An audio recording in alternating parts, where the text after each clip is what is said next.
we've done quite a lot, and it's my pleasure to also let you know that starting with the OWO church attack, we have arrested those behind that dastardly act.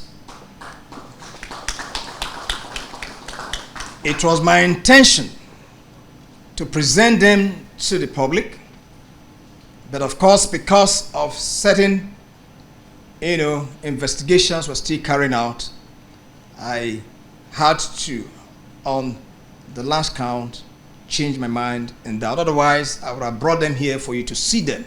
But I'd like to say that in due course, you will see them. Not just those ones, but of course, those who have been at the heart of very daring attacks, those who have turned themselves to men of evil to put our nation under the kind of desperation that we have had in the past few months.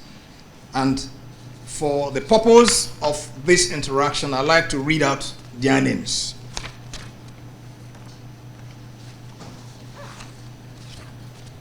And as I read out their names, let me say that it's not just only the armed forces that were involved. The DSS, the police, and of course other intelligence agencies were part and parcel of the effort to apprehend these criminals that have put us and did the nation on their toes. On the 7th of August, Idris Ojo, who is 32 years old, was apprehended at Ayetoro in Ondo State. He is one of the high-profile Islamic State in West African province terrorists that escaped from Kuje prison.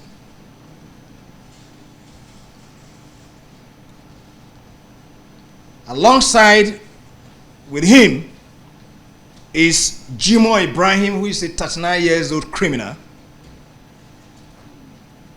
who was also arrested.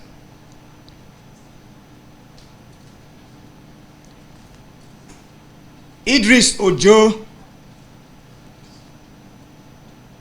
wasn't done with all the criminal activities it undertook in the past.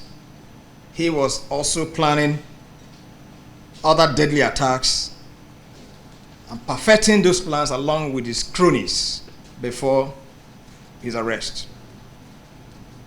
On the 1st of August 2022, again,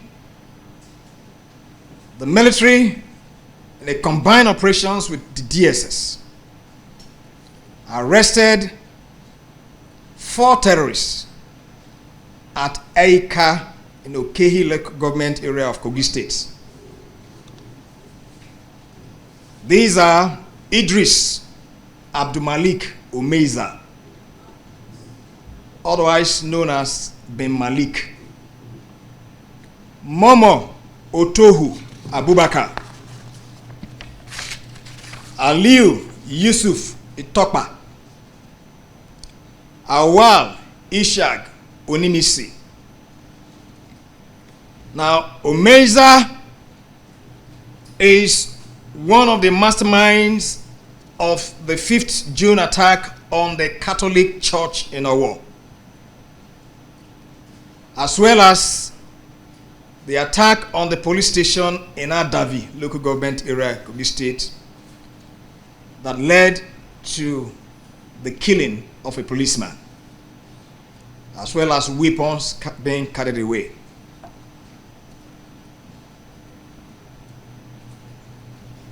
Additionally, on the 6th, of course, this has been reported, of August, based on our air operations, Alhaji Abdul Karim, along with his fighters, were killed. Alhaji Abdul Karim is one of the bandit leaders in the northwest of the country. And we hope, before you leave, to give you the clips of that operation. It's surgical and it's necessary for Nigerians to know. Not only that, there are several others, of course, which we have also compiled in a clip that we're going to give to you. By dint of surgical air operations that we conducted, many of the bandit leaders have been killed.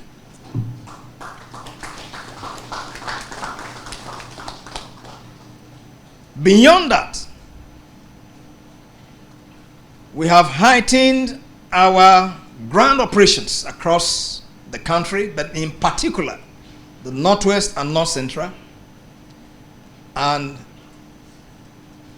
in the meantime, I can only let you know that so much has been achieved. Many of the bandits have been killed, and we will, in due course, as it becomes appropriate for you to know, give you the details. Let me equally state that with respect to the train attack, many of the victims, of course, it's already in the public domain, have been released. The federal government and, of course, the commander-in-chief has directed me and, of course, the entire members of not just the armed forces, but the defense and security agencies to do everything possible that whoever is still being held in captivity, that we undertake operations to ensure that we have them indeed rescued, healed,